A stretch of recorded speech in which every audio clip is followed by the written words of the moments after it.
Well, it's 5 o'clock somewhere, and that means it's time for another Food for Thought Friday.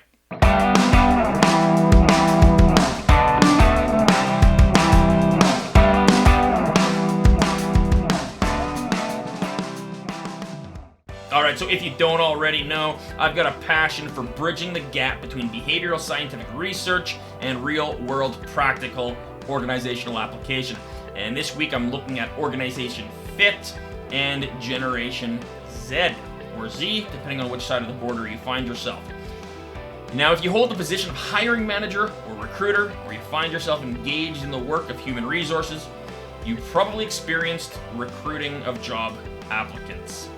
And whether it's explicitly your intent to do so or not, chances are you are interviewing and you're screening candidates for one of two types of fit. Either person-job fit, does this candidate have the necessary knowledge, skills, and abilities to perform the job well, or person-organization fit, does this candidate fit well within our organization?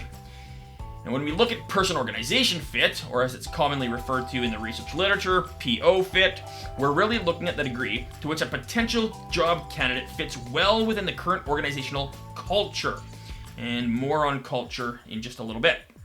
This week, I'm pulling from an article titled A Person-Organization Fit Model of Generation Z, Preliminary Studies by researchers Magdalena Gracek-Kucharska from the Poznan University of Technology in Poland, and G. Scott Erickson from the School of Business at Ithaca College in Ithaca, New York. And as always, I will link the article and share a screenshot of the first page somewhere here on the screen. Now, the researchers reference previous literature, which from scholars dating back over 30 years, and they define PO fit as such. It is the match between employee and firm needs and wants. It's a match between employee and firm needs and wants. And that's it. It's the match between the parties' needs and wants. In other words, in a complex labor market, both parties are asking, do you have what I want? And if the answer is yes, then an exchange of goods takes place. And if the answer by either party is no, then no exchange takes place. The candidate doesn't receive an offer of employment, or the candidate does not accept the offer of employment. Now, traditional thinking might argue what the candidate wants is money, a job, a means of production whereby they're able to meet their basic necessities of life: food, shelter, safety, etc. But traditional thinking in this regard really quickly falls apart. Because Generation Z isn't looking for a simple exchange of dollars for hours. That factor, it's not the only factor, it's a factor, but it's not the only factor, and it's far from the most important factor for this generation. The fact is that the rewards and the incentives used in the past to attract and retain top talent are seemingly less attractive to today's new generation of workers. Perhaps, maybe we can then conclude, yeah, well, that's because this new generation, they're all lazy, they're entitled, and they don't want to work. Okay, now, we won't argue that one way or another. We're just going to say, be that as it may, if that's your belief, be that as it may, it is increasingly imperative that organizations take a hard look in the mirror and assess themselves against the expectations and the requirements of this new cohort of workers if they aim to remain competitive in a quickly changing labor market. In short, these researchers argue, opening quote, organizations will be more successful in attracting the valuable employees that they seek if they can provide a workplace appealing to them in terms of organizational values, culture, and other aspects that may also include more familiar enticements such as pay and benefits. So the pay and the benefits aren't unimportant, but they are not necessarily the most important. So what does this cohort want?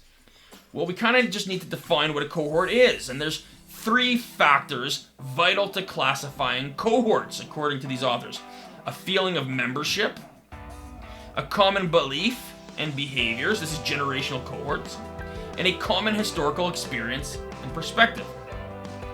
Identifying the tendencies of a new generation can be a challenge, say the researchers, including areas such as communication preferences, hierarchy of goals, workplace requirements, or ways of working and achieving goals. End quote.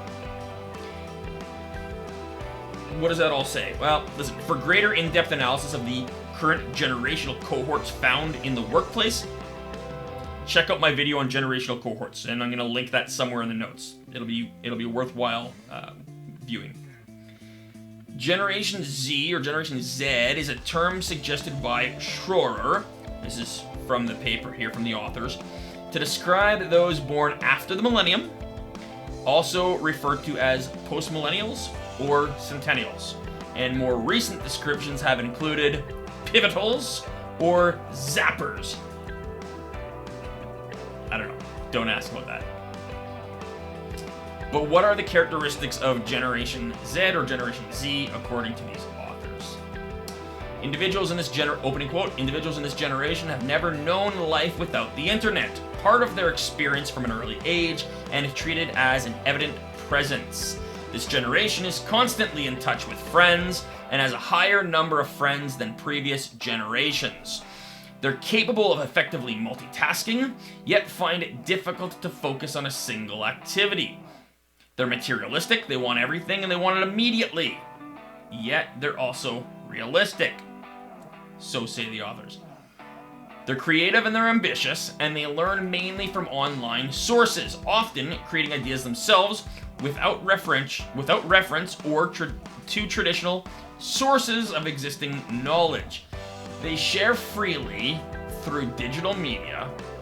They also interact through online games. And in terms of the workplace, Generation Z is comfortable with modern recruitment tools and prefers flexible working arrangements. Members of Generation Z aspire to pursue successful careers immediately and effortlessly, and do not accept a vision of long-term career building based on small steps. This is enlightening. They're characterized by mobility and knowledge of foreign languages, making them look for jobs not just close to where they live, but further afield, including options in foreign countries. They quickly adapt to new countries and conditions. Generation Z is accepting of high risk. Its members do not necessarily care about work stability. They desire diversity and avoid routine. They're eager to learn about and discover new things, manifested, among others, by a willingness to communicate with other cultures, take on foreign internships, apply new work methods, and improve established processes. End quote. And I won't read the entire 30-page article for you, but I'll pull out a few nuggets. What is Generation Z looking for? And these authors conducted a survey with 3,393 respondents, and the top 13 items include, here we go, what are they looking for? Salary and other compensation. So a good wage equals salary. Again, an important feature, not the most important feature. Number 2, the ability in their work to pursue their passions. Number 3, the opportunity in their work to support causes. Number 4, opportunity to complete tasks on their own schedule and in their own manner. Number 5, communicating with Generation Z using traditional technologies may be ineffective. So what are they looking for? Non-traditional communication methods. Number 6, they are looking to work for innovative firms and companies. Number 7, they're looking for companies that support diversity and inclusive environments. Number 8, they are looking for work-life flexibility. Not necessarily work-life balance, but flexibility. Number 9, task-oriented work, rather than a standard 8-hour workday. In other words, work as hard as you need and as long as you need to get the task done, and when it's done, it's done. It doesn't matter if it takes you 4 hours or 8 hours, get the work done. There you go. Number 10, remote work rather than an office environment. Number 11, opportunities for personal growth. 12, opportunities for mentorship. And 13, the opportunity in the work to make an individual contribution.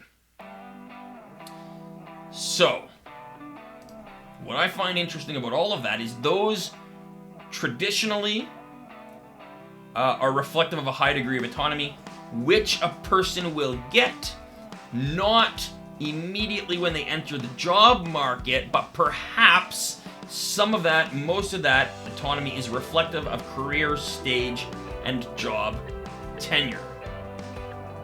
So that's an interesting observation right there. But this cohort wants it immediately. We can, throw back and say, whoa, whoa, whoa, whoa, they're entitled, they're ungrateful, be that as it may.